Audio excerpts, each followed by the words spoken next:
حضرت انس رضی اللہ تعالیٰ عنہ سے روایت ہے کہ حضرت جابر بن عبداللہ رضی اللہ تعالیٰ عنہ نے تہبند باندھ کر نماز پڑھی جسے انہوں نے سر تک باندھ رکھا تھا اور آپ کے کپڑے کھوٹی پر ٹنگے ہوئے تھے۔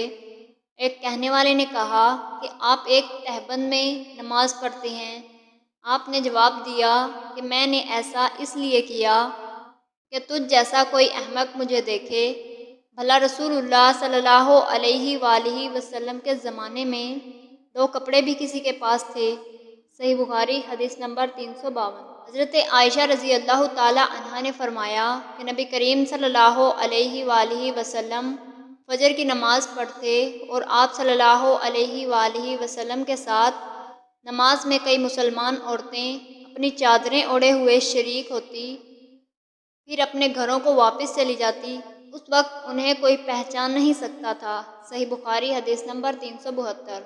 حضرت انس بن مالک رضی اللہ تعالیٰ عنہ سے روایت ہے کہ ہم نبی کریم صلی اللہ علیہ وآلہ وسلم کے ساتھ نماز پڑھتے، پھر سخت گرمی کی وجہ سے کوئی ہم میں سے اپنے کپڑے کا کنارہ سجدے کی جگہ رکھ لیتا۔ صحیح بخاری حدیث نمبر 385۔